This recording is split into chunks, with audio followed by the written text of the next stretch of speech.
G5 jet. I'm on my way to a brand new kit. Welcome back to the eSIM Studios YouTube channel. I wanted to take just a minute to discuss wireless service. That's right, for your cell phone. Google Fi picked up sponsorship for our eSIM Studios YouTube channel, and we are very happy to bring them on board. Now, it's ironic because I actually was in the process of looking for service. As you know, I got phones all over our studio and actually needed another working phone number for some other services and stuff that I got going on the side. And Google Fi came and reached out and wanted to sponsor our show.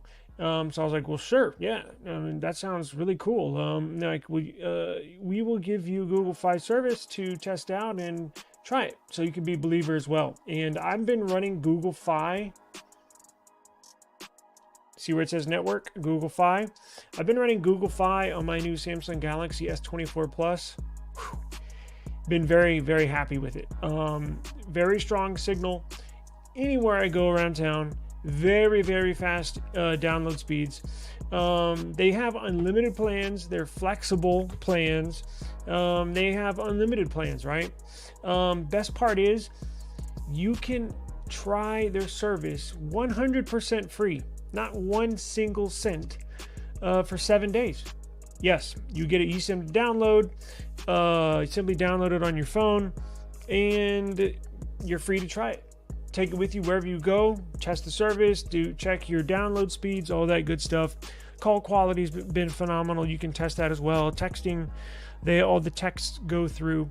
Now, a good part is they not only offer really, really good service at an affordable rate, but they also offer phones. If you're in the market not only for service, but a new phone as well, they got you covered. Now, Google Fi is not offering little rinky-dink phones. I mean, they do have the mid-range, mid-tier phones. If you're not looking to spend that much money on a flagship device, you can get a mid-range phone. However, they do have flagship devices at low prices. Yes. They have the Google Pixel 8, Google Pixel 8 Pro. They got the new Samsung Galaxy S24 series at a discount, at a really, really good discount. So I encourage everybody to go to the Google Fi wireless link that I have in the description box of every single video. I also have the link for you to try their service for free. Phenomenal company, phenomenal service. I could not be happier, honestly. Could not be happier with their service, right? So Google Fi, make the switch to a wireless phone plan at an affordable price. Get unlimited data, international roaming, and more from your friends at Google Fi.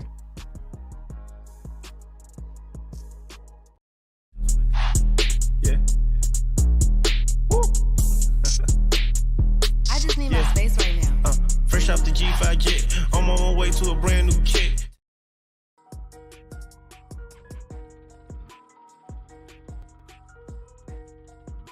All right. Excuse me. Welcome back. eSIM Studios. This is the eSIM Studios podcast, episode number 38. And it might look a little different, right? With the backdrop, with the background. I'm adding some stuff to our home studio, guest bedroom studio.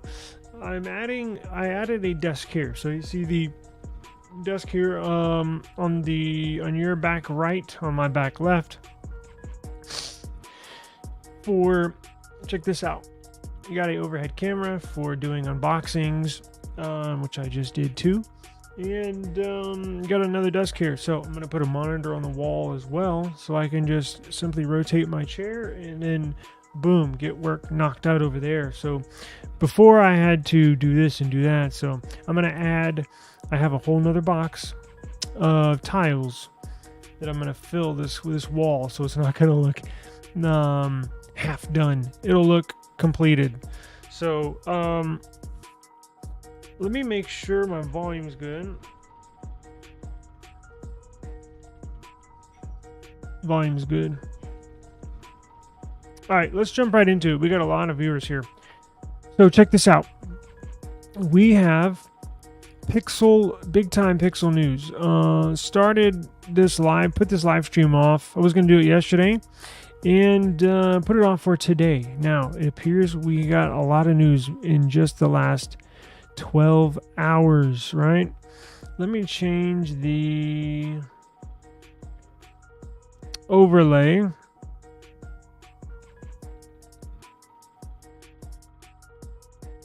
There we go.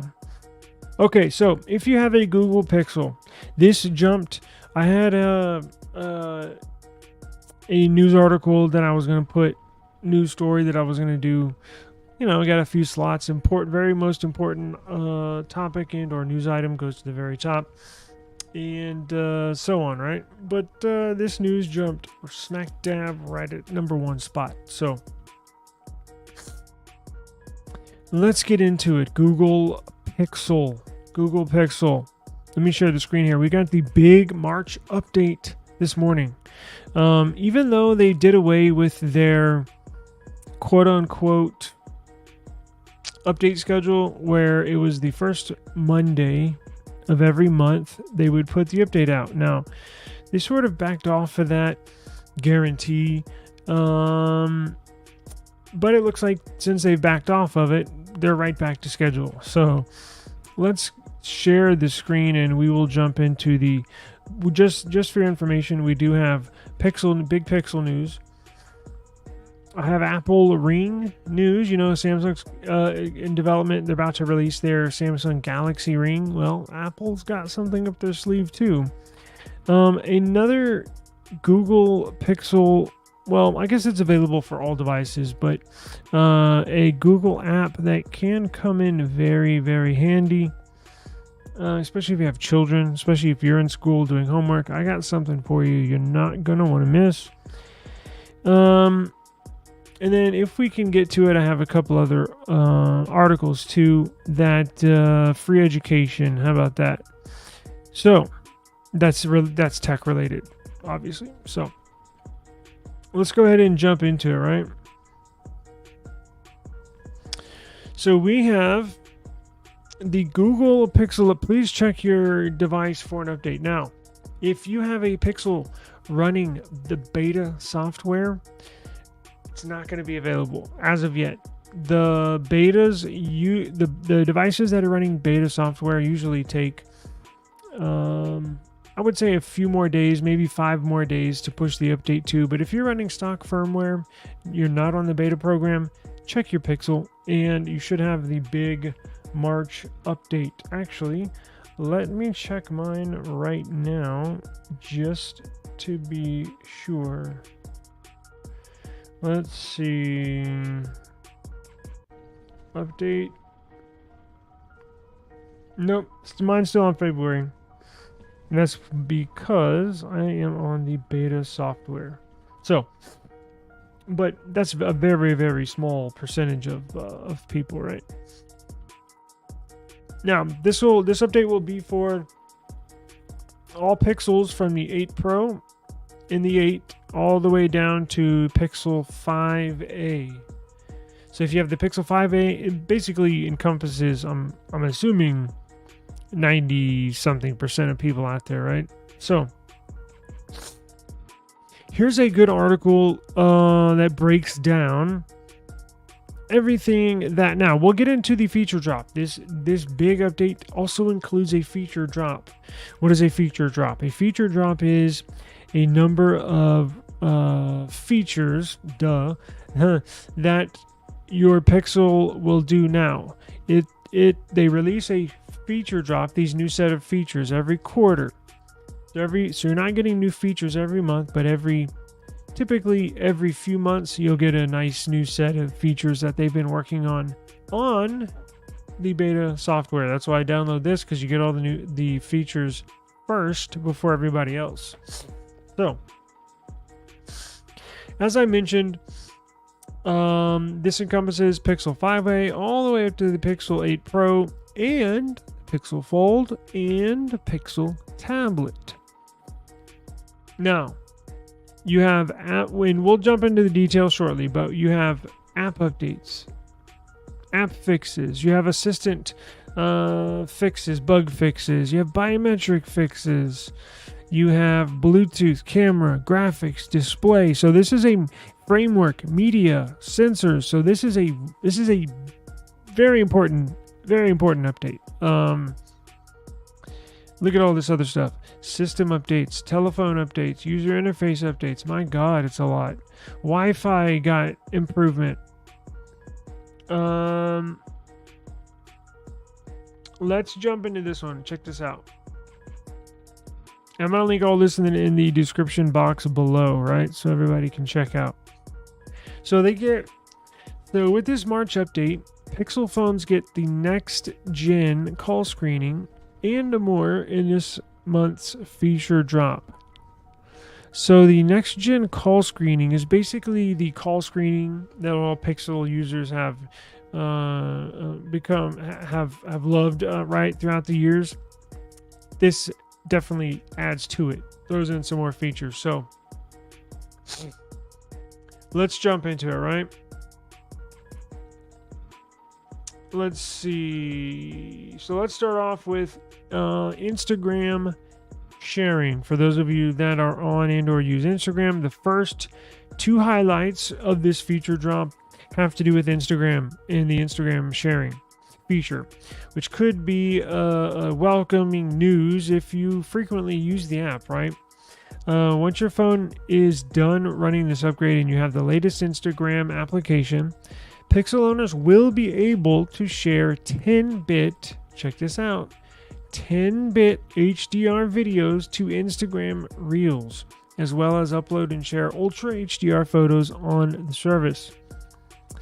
Apparently, it's a huge increase in quality, as Ultra HDR photos are punchier, more vivid, with both colors and lighting, right, than the previous version.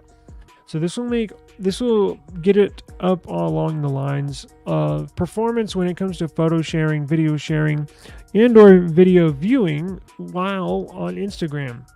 That's why so many content creators, minus eSIM Studios, uses iPhone. They work better with social media apps. It is what it is, right? But Android slowly closing the gap, and Pixel is the first one right off the bat to jump up right there with the iPhone as far as performance when using Instagram. Now, Samsung, when the S24 series was released, they mentioned the fact that they're working with Instagram and made their photo picture qualities much better, right? When sharing and viewing images and or reels on Instagram, right? Now, next gen call screening, what we started off with. Google is adding a new hello button and or icon chip that users can tap when screening a call. This button allows Google Assistant to prompt the caller to speak. To say, yo, what's going on? Hello, something like that. Additionally, if you are unable to answer a screen call immediately, Assistant will let the caller know to wait a little bit longer. Basically, they've advanced the artificial intelligence model that Google is using for this call screening, right? Which is pretty cool, because it's when Google first introduced this, it was mind-blowing. That was on the... Damn, what was that? That was like on the Pixel 4 or 5, I think. 4 or 5, something like that. I think 5, right? Or maybe it's... I don't know. But it's been a few years now, and they've slowly added to it. Slowly added features, making it ever so slightly smarter and smarter throughout the years. And it works very well. Look, I don't use it that much. I just put my phone on Do Not Disturb 99% of the time, and don't even get... I'll have to glance at my phone, you know. I don't even see calls coming, but I'll see if I got a missed call or whatever. But let's move on. Circle to search on the previous Pixel 7 series devices. Yes, the circle to search that was made famous with the with the launch of the S24 series just about a month ago. Google said, well, hold my beer, hang on. So the same day Samsung announced circle to search was going to be one of the many AI features on their S24 series device. That same day, now it kind of flew under the radar because everybody was thinking about these new Samsung devices. Google put out a press release saying we have circle to search as well, and actually Google designed and created that feature, that application. Now, Samsung was allowed to boast and brag about it and feature it during the launch of the S24 series, but this is a Google designed app and or feature that Pixel devices had from day one too. As soon as the S24 was released, I believe it was a few days later, Google got the February update, and then their circle to search was available, but it was on the Pixel 8 series. Now, with this March update, if you have an older device such as a Pixel 7, now you'll start seeing that same feature on your device, right? It's really cool. It's basically like Google image search on steroids.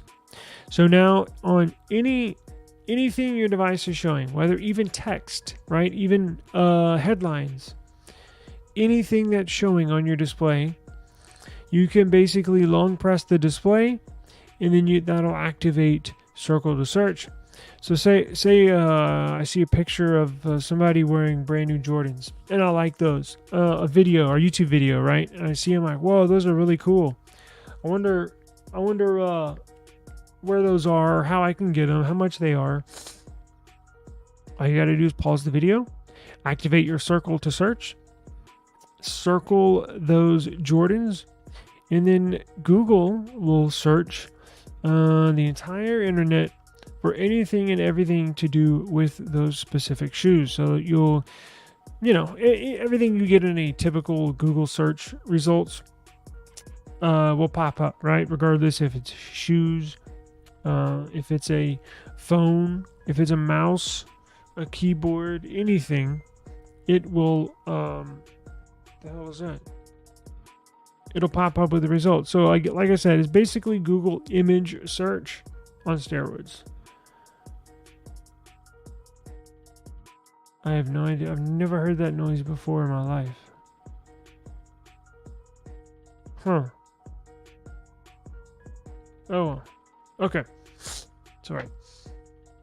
So as I mentioned, Circle to Search was first launched on the S24 lineup, and then was made available to the Pixel 8 lineup just a few hours later. Well, I guess technically a few days later. It's now available for the 7 series, Pixel 7 and Pixel 7 Pro. If you have let's say a Pixel 6 or 6 Pro or Pixel 7a, it will come to your device in a future update. I'm guessing as each month rolls on, they will update the previous series. So I think this includes the 7a as well, because it says the 7 series. Well, the 7a is technically part of the 7 series, so I think that'll get updated today as well, or it'll get that featured today as well. And then let's say for the April update next month, I believe, I don't know for sure, but I believe the Pixel 6 series, and then the month after that, the Pixel 5 series. But remember, it only goes to 5a, right? And they just do that. Look, they could, I kind of wish they would open it up to everyone all at one time. But look, I mean, they are trying to entice and or reward users with the newest Pixels. I mean, it is what it is. I can see it going both ways. That's nowhere near as bad as Apple, which will, devalue your battery in there, your battery health, to try to incentivize you, to spur you to go get a new iPhone. You're so frustrated, your battery life is shit, that I got to go get a new iPhone. Google definitely doesn't go that far, but they do try to incentivize the newest users of the users of their newer devices. It's one of the incentives of using a newer device, right? So these are other inclusions you'll find for the Pixel portfolio. Now it says not exactly exclusive to Pixel smartphones, so you'll get partial screen sharing. Hang on, let me change the music. So partial screen sharing. Partial screen sharing allows the user to share one app at a time instead of the full screen when casting, recording, or presenting in a video call. So it'll allow you, while you're screen sharing or screen mirroring, casting your display to another screen. It'll basically, what it's doing is going to allow you to pin that app to be casted, to be mirrored, to be shared to that external display. Now, I don't know if you can go behind the scenes, behind the app, while that app is pinned, while it's displaying on another monitor. I don't know if you can go behind that app and still use your phone. Like, what if you're displaying in a conference a Google Slides presentation, right, for a sales meeting or something? Can you pin that to share that only? But then let's say you got to jump into while that's showing, you got to jump into your calculator app real quick, or possibly see if the CFO is running late. Where is he? Can you put on that Google Slides presentation pinned while everybody's viewing, and that same phone, can you go into your messages to see if the CFO had messaged you he's running late? I don't know, because in the past, while you're displaying that Google Slides presentation, let's say you jump into your messages app to see if the CFO messaged you, it would show your messages. So basically whatever your screen would show, it would show on the external display. I think that's the way it is, but I'm not 100% sure, so don't take my word for it. But that's the whole reason of pinning the app for sharing, right? For casting, is those certain situations. So I'm assuming that's the way it is. Now, I do have a Pixel here, and I will test that. However, I do need to wait for the update to hit my phone, and I'll be more than happy to test that for everybody. Fast pair. Users can now access previously set up Bluetooth accessories on new phones or tablets. And Fast Pair will help you connect your devices that were previously used with your account in your connected devices setting page. I have so many devices. I have so many Bluetooth devices, whether it be earbuds, mouses, mice, keyboards. It's nothing more of a pain in the butt when you're switching devices or going from this device to that device, and then you got to set up your Bluetooth pairing all over again. Oh my god, I was just going through that this morning, literally. I'm reviewing a mini PC, right? New mouse, check this out, new keyboard, and I was going through that same thing. It's a pain in the ass. Google just made my life, if I would have known, easier, simpler, and just for fast pay. Look, it's 2024. For God's sakes, like, we're sending stuff to Mars. You'd think we would have fast and easy, fast pair Bluetooth devices by now, right? Like, good Lord. What else we got? Document markup with Google Docs markups. Users Google Docs markups. Users can add handwritten annotations to a document from an Android device using only a finger or stylus. Interesting.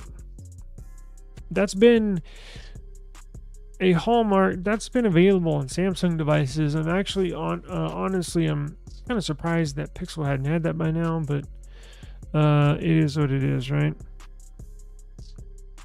So we have a list here. Here's a breakdown of the devices and what features will come to what devices. If you're viewing this and you want to look at this in more detail, to have a little more time, all of these articles, all the stories that we are discussing today are linked in the description box below. All of the articles. So all the topics, I guess. So you see the Pixel 8 Pro and the Pixel 8 are getting all of the options. All of the options. Another benefit to owning the latest and greatest. And go down the list as you get to older and older and older. Fewer and fewer and fewer. Now the only thing it does not have, the 8 series, is Google's voice toolbar. Now why doesn't it have Google's voice toolbar added in this feature drop, right? Well, it's only for the Pixel tablet. It's more of a tablet specific application really, and or feature. Just makes typing, writing in a tablet form, more easier, right? It is kind of, look, if you have a tablet and you don't have a wireless keyboard, typing on there sucks. Let's be honest. Typing it, no matter if you have an iPad, if you have a Pixel tablet, anything sucks. So they make it one step easier to input the words, letters, all that good stuff into the text field there. Let's see. So I look at this. Circle to search. Can y'all see that? Circle to search. It's right. Can you see my cursor? You cannot. Damn it. All right. So look at this list, right? You got the big white clear empty box on the top left. So go down 3. So go 10-bit was 1, improvements 2, circle to search 3. Now go to the right. X-axis right. It's available on the 8 and the 8 Pro. And then only the 7. But look, remember I said it's probably available for the 7A. It is not. It is not available. So the Instagram photo sharing, the improved image quality, video quality on Instagram is not only available for the Pixel 8 and the 8 Pro, it's also available for the Fold and the 7 series minus the A. Anything else that stands out? Fast pair for Bluetooth is available for all devices. App screen sharing feature is available on all devices. Huh. So you got a nice little set of features there for this new feature drop. So if you do have a Pixel on stock firmware, please check your updates. It should be available for you to download and install. If you want to manually install it, I don't suggest doing that. Look, you can manually flash these updates all you want. Another benefit of owning a Pixel. It's fairly easy. However, I personally would just wait for it. If you gotta absolutely have it, we have a how-to video on how to flash these firmwares that come out. I'll see if I can link it once we're done here. I'll see if I can find that video and put it in the video description. So it's a tutorial of how to flash a stock firmware into a Pixel device, right? Let's see. I have some more good old. Real quick. If you're running the beta like I am, you got to wait a few more days, then it'll hit your device. Give me 1 second while I pull up this next article. Hang on.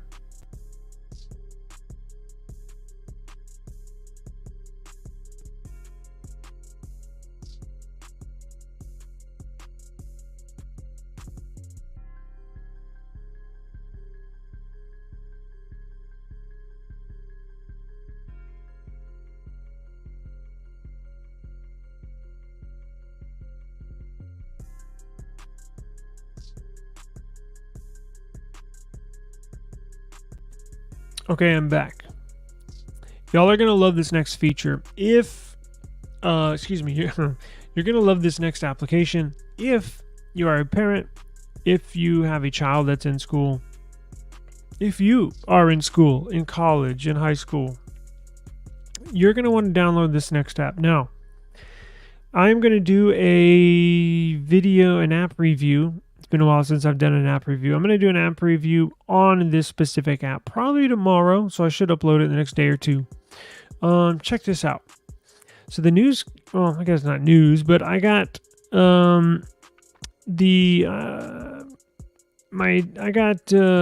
notified to this application late yesterday.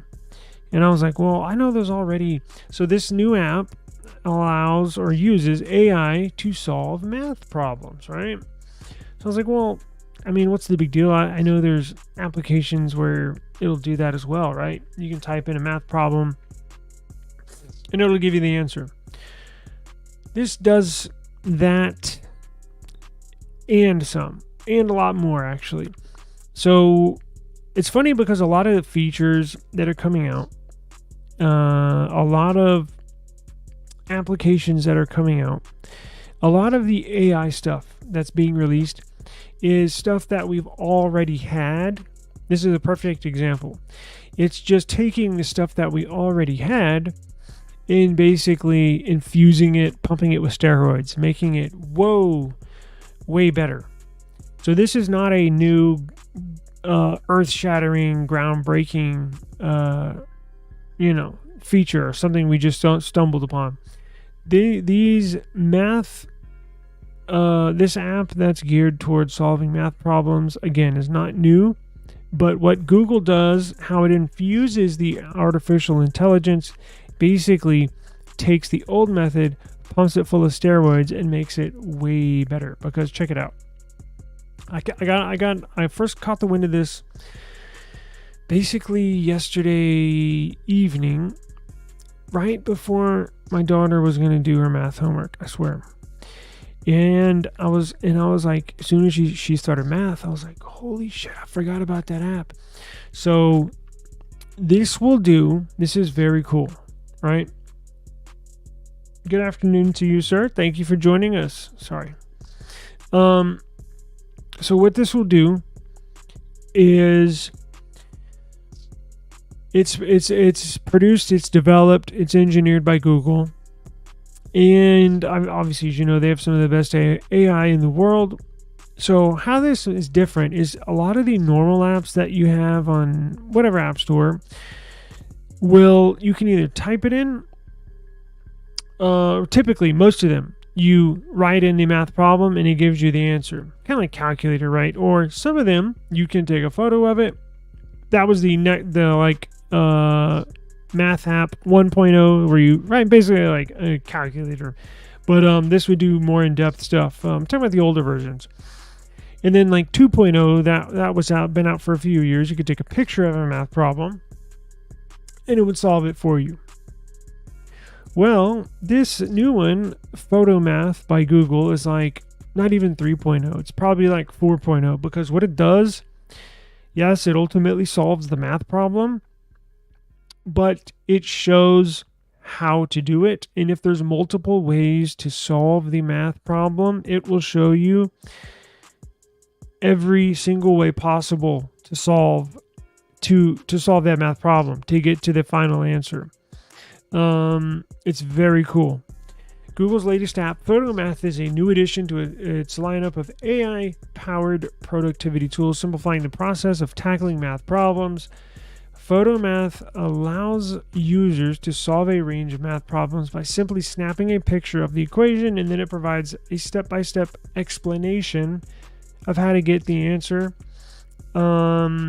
That's where it uses and infuses artificial intelligence to get to the answer.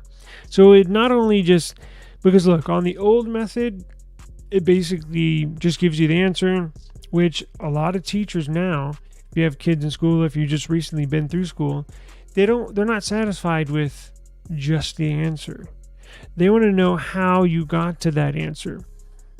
Well, this app tells you how to get to that answer.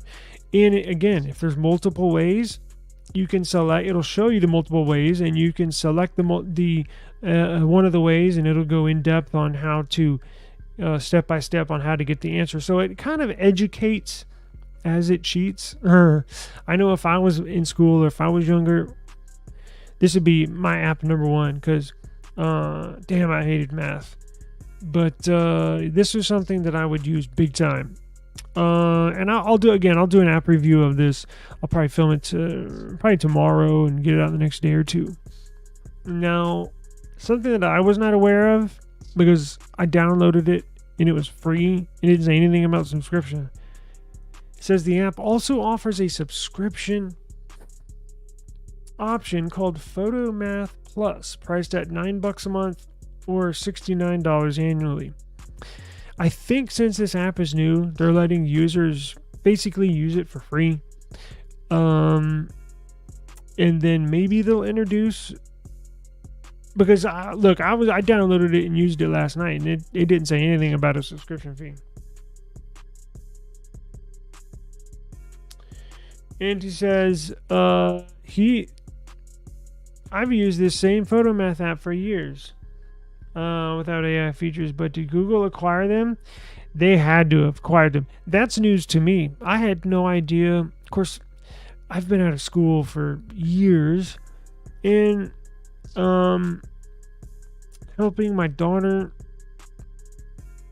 I haven't really looked towards any applications to help her solve any problems until last night. So if there was a Photomath available, you know what? Let's find out. That's probably what happened, honestly.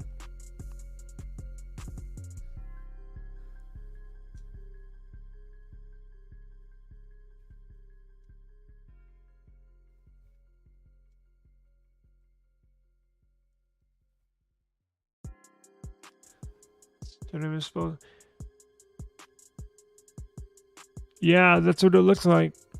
It says Google has officially brought the popular math solving app Photomath into its fold. Yep, after acquiring Photomath last year. It is now listed the app under its Play Store publisher account.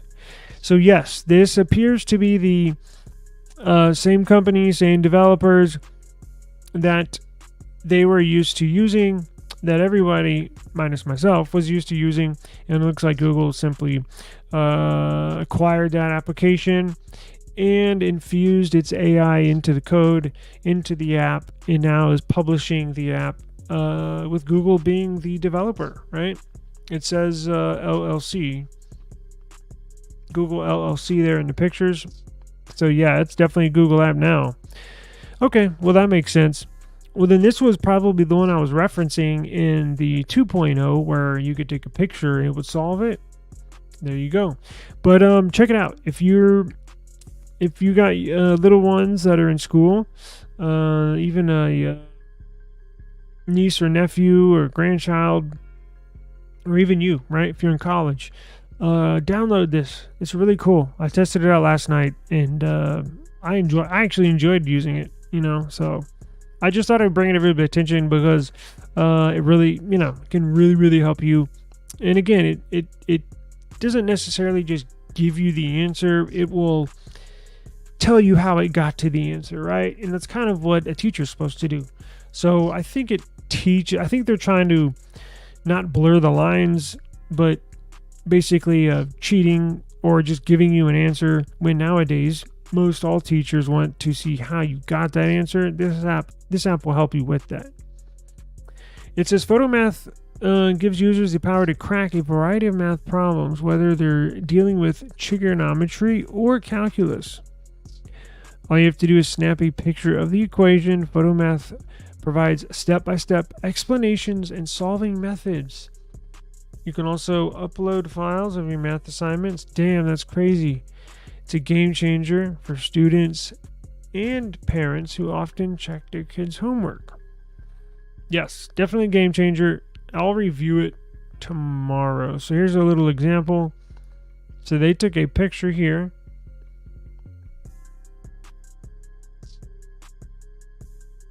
That's it.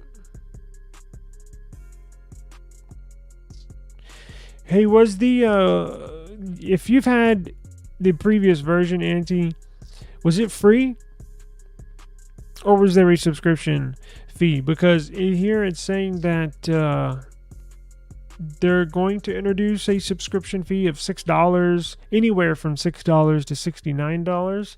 But when I was using it last night, it didn't say anything about a subscription fee. So maybe they'll introduce that after, or give you the option to sign up for it once more people start using it.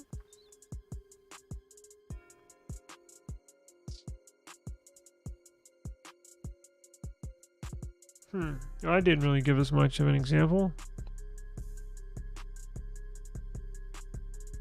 But you can, select this, show solving steps. And anyways, look into it. It's actually really cool.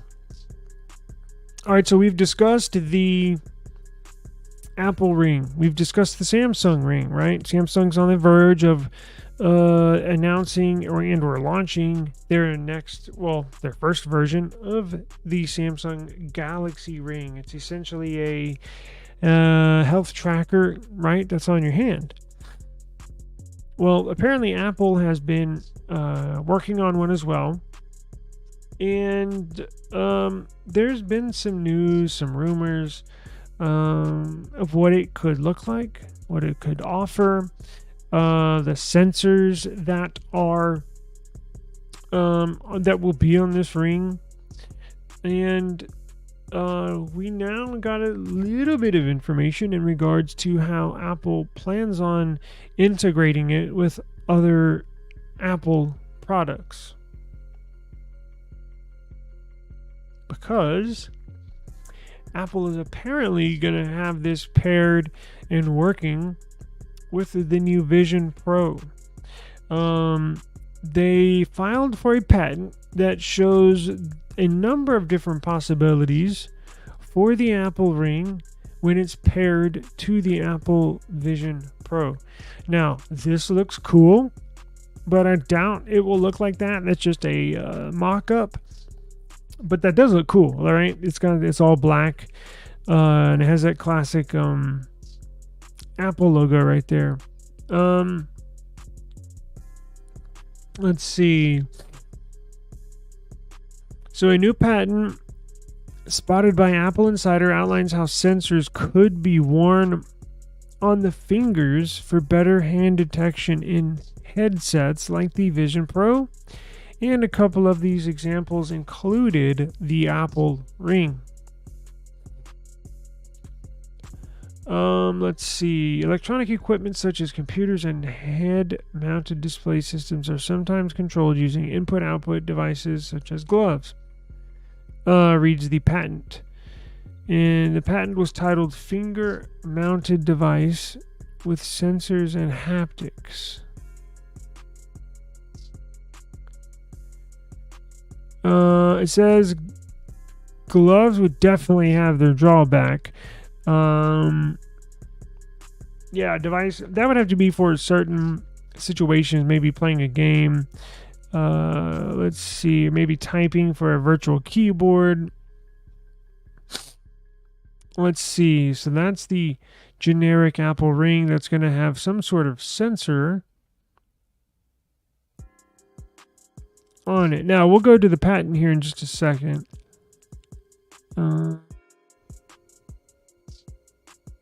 Let's see. Here is a picture. Now, they're saying some of the images in the patent correspond to rings, but others show fingertip sensors, and it seems likely that Apple would favor the latter if this were ever introduced as an accessory to the Vision Pro 2. If you remember, I said if I had the money to buy an Apple Vision Pro, I probably would not. I would probably wait till the second gen. A lot of times with first gen products with brand new SKUs, there's always a hiccup. There's always a certain issue that arises that they didn't see coming, right? That was unexpected. that they will iron out and fix for the second generation of that device. Typically, the second gen of anything typically is better. I know there's it's kind of like movies where it's like the opposite, right? First movie really good, and they come out with the second version and it sucks, or the third version and it's But with products, especially with technology, it's typically the opposite. So here's one of the illustrations from the patent. Actually, you know what? And it shows fingertip sensors. And it shows a main sensor here. And it's connected to all 5 fingers. Do we have any more? I was going to look at this patent real quick.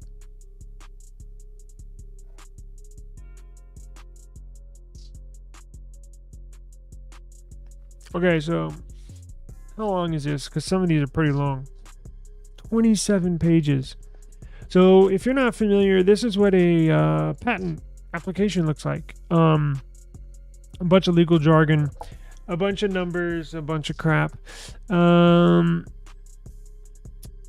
The FCC filings for new devices, whether it be the new S24 or the new iPhone, they have to submit the device to the FCC to get certified. Those are a lot easier and manageable. This looks just like a PDF. Finger-mounted device for sensors, haptic output, control circuitry, electronic device. Huh.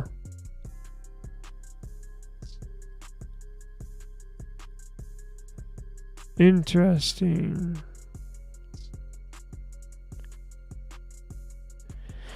I will put a link to this in the description box if you want to. Ooh, what is that? If you want to go through this, if this interests you, be my guest. I'm not going to go through every page because it's probably boring, but there's a few pages in here with some good tidbits, right? So this is a finger. This is looking right at the finger. Like if somebody's pointing at you, that would be looking at the fingertip. And then the bottom is if somebody was pointing at you and looking at the fingertip, if you moved it to the side. This is how the sensor would go and pair ultimately with the Vision Pro, or I guess Vision Pro 2. Because this is an application. That doesn't mean they were approved. This has to get approved. The patent office has to go through all the other patents to see if there's some similar patent that this would infringe upon. And then they can either grant them that patent, they can deny them, or they can come back and say, oh, it needs modification. Now, if it comes back, if they say it needs modification and it still doesn't grant them the patent, that means we're going to deny you for now until you make the changes. And then once you make the changes, come back, refile, and we'll reevaluate. But interesting to some, boring to others. But if you're a nerd like myself, it may be in your interest to scroll through. There's actually quite a... And those of you that like picture books, yes, I know there's some out there. This will probably suit your needs because it does look like there's a decent amount of pictures in here. Now, that's normal, right? Because when filing a patent, you not only have to describe it in text, right? In text form, but you also have to show, which is what the illustrations are for. Pretty basic, but you got to show something. So you can basically claim that idea or that technology, right? So I'll put that in the description box, link for that. And it looks like Apple's got a lot of ideas up their sleeve. Interesting. All right, I'm not going to waste too much time on here. I'm such a nerd. When this live stream's over, I'm going to jump back in here and see and check this out some more. Okay. Speaking of artificial intelligence, I remember there being a subscription fee if you wanted to see the full solving steps. Interesting. No, I haven't. I got I'll get you the tracking number here when this live stream is done. I'll get that for you.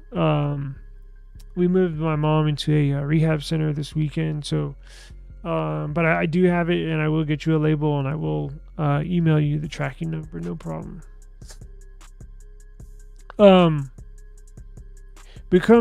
Speaking of artificial intelligence, right? Yes, you're welcome. You're very welcome. Yeah, I'll get that to you. I got another subscriber that I have to get to as well. Similar topic, so I won't forget about you. AI. Now, we all know that artificial intelligence probably going to be taking a lot of manual labor jobs, physical labor jobs. Basically, a computer can do the work that 100 workers can do, right? Basically, well, not really manual labor, but some white collar jobs, in the industry, right? Tech industry, coding, stuff like that, data entry, data analysis, all that crap. So that AI may take your job, but what if you want to double back and actually start working in AI, right? So you can have your employment kind of safer, I guess. Well, here is came across this. There's an article here that actually encompasses a list of free online education, free online courses, and one good one that will actually give you certification that you can use to get a job, and it's free, right? So here we have listed, and they have links in these articles. There's a link to Code Academy's free generative AI course. Each one of these will give you a little certification. You can download the PDF. You can print the PDF to keep for your records. You could even put it on a wall right behind in your office. Some of these are basic. Some of these are more intense, like introduction to Chat GPT. Isn't really nothing to brag about, but some of these are pretty good because I was looking into these. Generative AI course. AI for everyone over at Coursera. What is it? Coursera? AI for business specialization. And I got this one for you. Grow with Google. Now, this one actually gets you a certificate. Whoa, where'd I go? This actually gets you a certificate, a cybersecurity certificate. Now, this is free. And you can actually use, once you complete this course, you can use this certification basically to get you employment. Now, may not be, top levels, but hey, just to get your foot in the door, nobody would even think to hire you if you didn't have at least this to start off at. So if you're interested in doing this, or you have a son or daughter, kind of they love technology, or they love their computer, but really not sure like which way to go career-wise, have them do this. If they're interested, it's free, and this will get their foot in the door. This will open up a whole career, honestly. As you know, as we go on, move into the future, everything. Now, I'm kind of tired of hearing about AI, as I'm sure you are. But look, when you talk about careers, when you talk about jobs, this is what, again, get your foot in the door. It's free. So it's a career, it's a course to prepare for a career as a cybersecurity analyst with a professional certificate from Google. Learn job-ready skills that are in demand, right? They don't just give you crap that's irrelevant to the job force, right? This is in-demand skills people are using right now. Like how to identify common risks, threats, vulnerabilities, as well as techniques to migrate them. They have it on Coursera. I think this is a free, the course is free, but the platform where they host it is you can pay for I don't know. I've never been on there, but it's basically education at home. Google's course is free. It says no relevant experience is necessary. They start off on a ground level. Somebody that, I'm not sure you could be like Forrest Gump and do this, but I think anybody with a average IQ should be able to do this. At least have an average IQ and at the very least an interest in technology or something of that sort in this field. Look, if I'm not even lying. I was like, damn, I think I'm going to do that. I think I'm going to take that. Even if it's not for a job, just for my own knowledge. But if I was young, hell yeah, I'm definitely getting a job in cybersecurity. Now this whole course was built by Google's own cybersecurity experts, and you learn at your own pace. They're not going to blow past and go through 3 or 4 chapters or learning practices and you miss something or you have a question and you get left behind. No, this is at your own pace. Now, the foundations of cybersecurity and get on the job ready skills you need to kickstart your career. So the median entry-level salary in the cybersecurity field, Google's saying, is at least $100,000, and that's entry level. And look how many jobs are open as of right now. 213,000 jobs open. So what kind of jobs would you be qualified for or applying for when you complete this? Well, here's the list. Hang on, let me grab some water. Give me a second.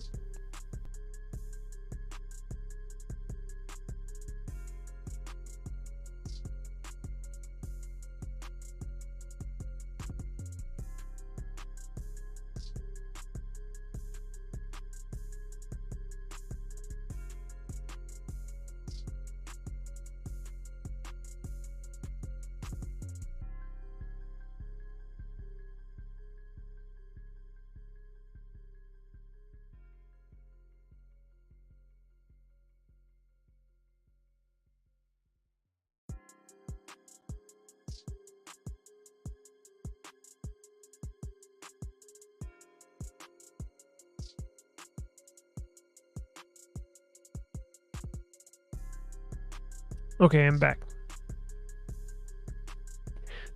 So this certificate is a fully online program.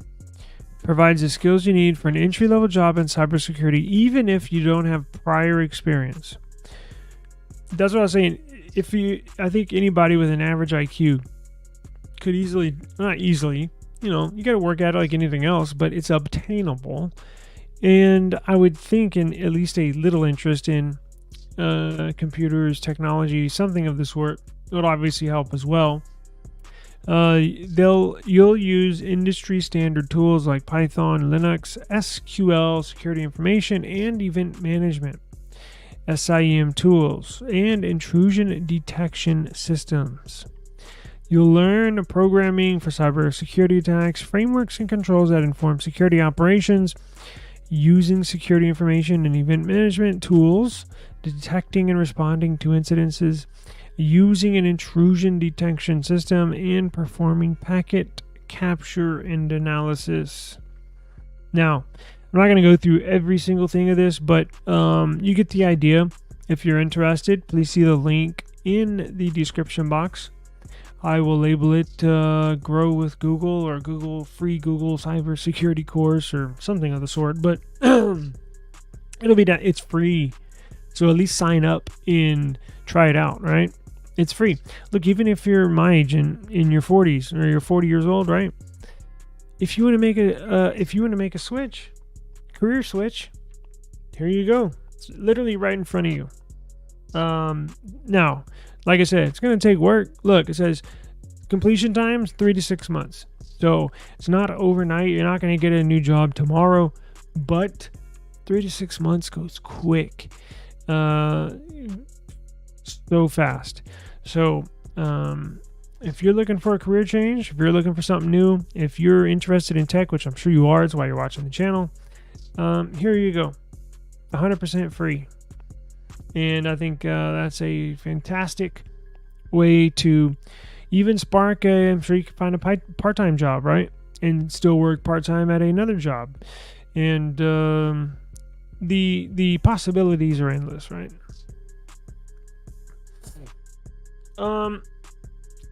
Hey, good afternoon, sir. How are you doing today? So this is interesting. I got a couple things left. The big news of the day, for just joining us, we did go over the Pixel March update is now available and has a lot of stuff in the feature drop. A lot of stuff. If you're running the beta software, again, you're probably not going to see it until this weekend or this time next week. Generally, probably about 5. It depends. It's usually a few days after the stable version.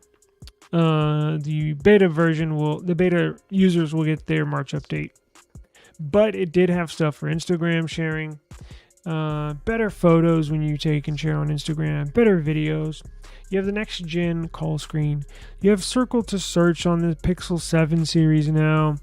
You have partial screen sharing. You have fast pairing with your Bluetooth. You have dock markup.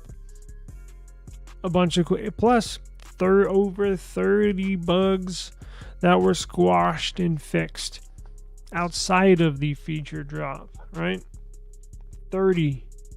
So you have Wi-Fi improvements for Wi-Fi connection and stability. Everything from Wi-Fi to user interface corrections to your telephone app to the system informations, sensors, media, framework. So this is a mighty big update, as you can tell. Bluetooth, camera, display, and graphics. So if you got a Pixel, you're going to want to download this ASAP. And if you want more in depth, you can either catch the replay or just reverse this. But do you remember when T-Mobile bought Sprint? That was I think they said about 4 years ago. It doesn't seem that long, but kind of does. Now, it was not a perfect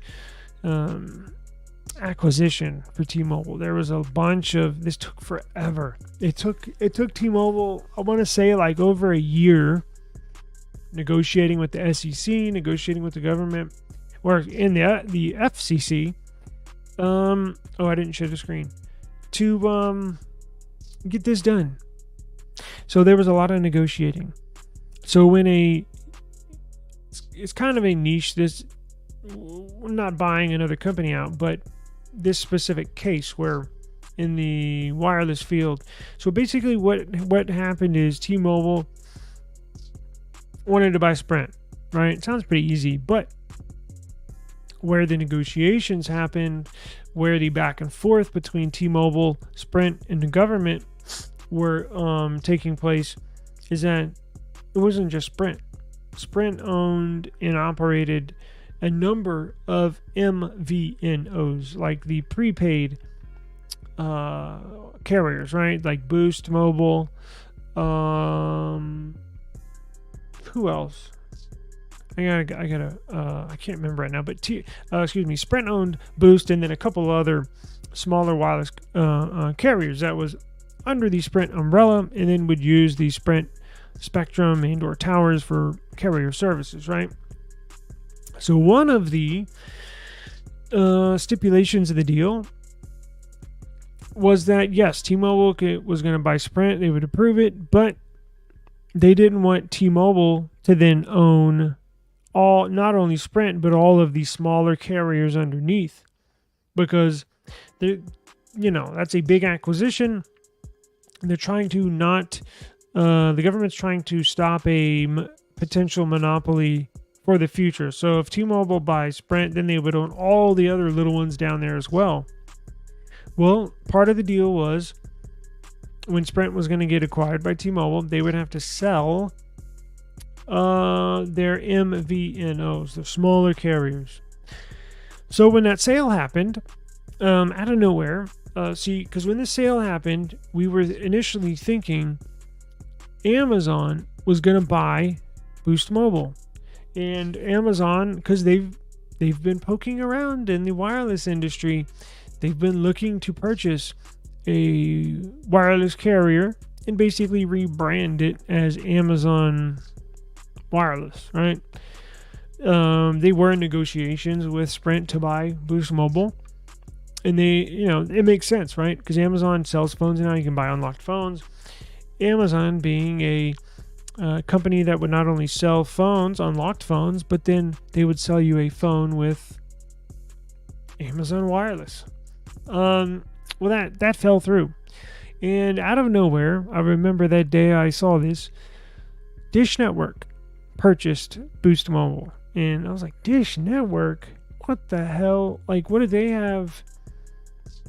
Nobody knew they were even interested. And it sort of looks like that a few years removed from that deal, because it looks like they're getting screwed now. They've purchased a large number. They not only purchased Boost, but to beef up their signal, so to speak, you have to buy more spectrum. And every now and then, the government, the FCC, will auction off, like a auction, like raise the thing. I mean, not like that, but sort of. I mean, it's a real auction. They'll auction off spectrum, not the company spectrum, internet, but actual physical spectrum, frequencies that these companies can buy, and then they own that frequency, and then they can upload their carrier services on that spectrum, on that frequency. So your modem in your phone will pick that up, and that's how you get carrier services from Boost or Dish Network or T-Mobile or Sprint, right? Long story, I know. But it looks like they're getting screwed. So let's see. So that's basically what I described here in this first paragraph.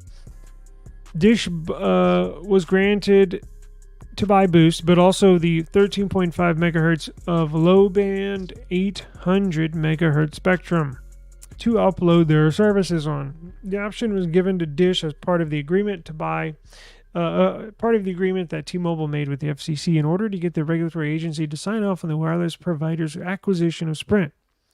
Originally, the option gave Dish until June 30th, 2023 to pay T-Mobile $3.59 billion for the frequencies. That's a lot of money. But due to Dish's financials, the date had to be put off. There were some more negotiations. Dish gave T-Mobile's $100 million towards the purchase of that spectrum in the exchange for a revised expiration date of April 1st, 2024. So Dish basically gave T-Mobile $100 million as like a down payment, right? But I'm going to make the down payment, but push back the closing date, right? So we can garner some more money. By coincidence, that happens to be the 4th anniversary of T-Mobile's closing acquisition of Sprint. This might be the easiest $100 million T-Mobile ever made, because Dish, in a filing with the SEC, said that it cannot obtain the financing and or the remaining amount of money it would need to pay T-Mobile's $3.59 billion by April 1st. So what's going to happen with Dish? Now, it's not called Boost anymore. It's called, look, it hasn't even been launched as a wireless carrier. So they're sitting on, so this spectrum, these frequencies that these towers can shoot out is just in limbo. It's not being used. It's kind of tied up in this deal. It says it's a low band 800 megahertz signal, travels long distances.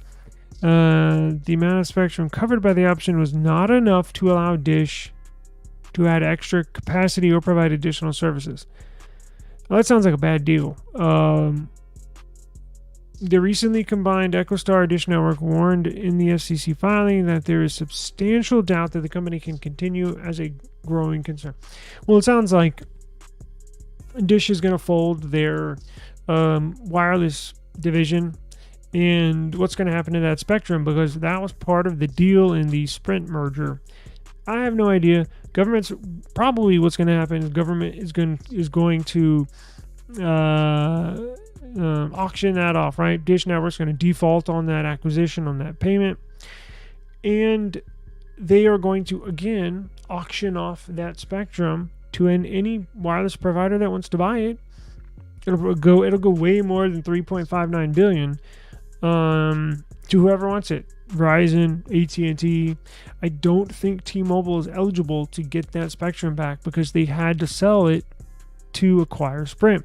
So it looks like maybe Amazon will finally jump in this time. I don't know. From what I remember, Boost Mobile kind of sucked, right? Because I had No, I didn't have Boost Mobile. But I knew people that had it, and it sucked.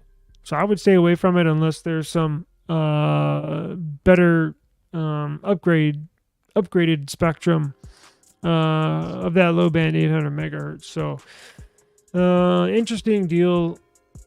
We'll see if Amazon gets in on it. I don't know if they will, but we will pay close attention.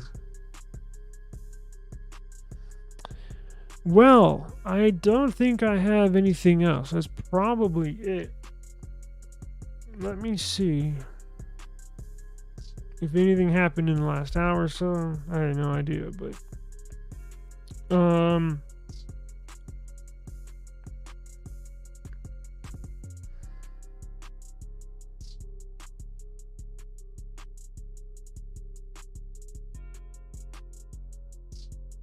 here's a good one.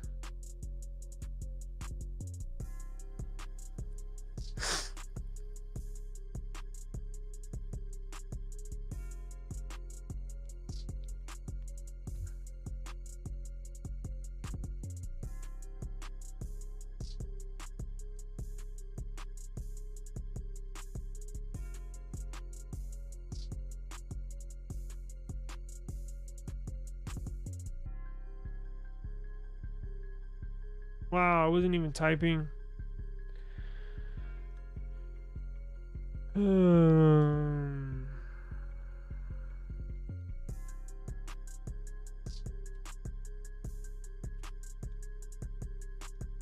So I have so I may include this with tomorrow's news.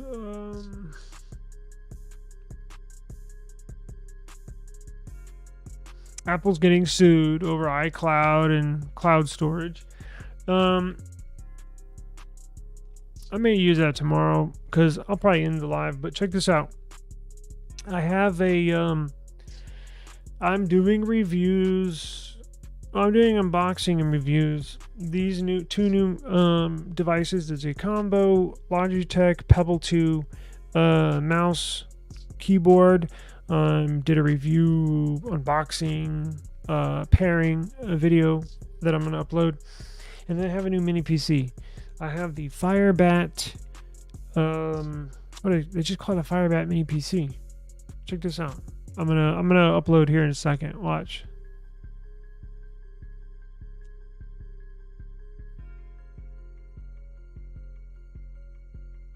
Check this out. This is really cool. I did an unboxing and setup today. It is really, really nice. This one right here. So it's a mini PC, right?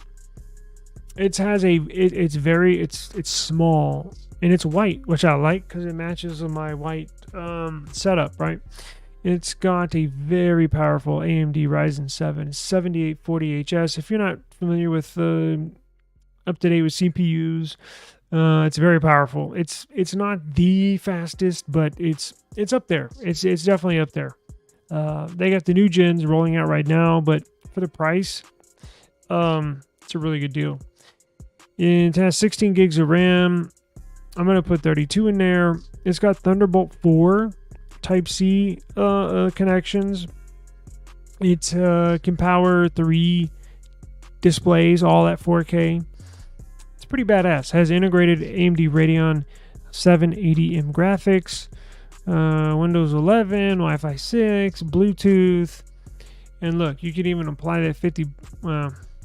You can even apply that $50, and it drops the price even more. But look, this is why it's a good deal, because with similar specs, see this price, and with $50 off, that drops it to $450. Check this out.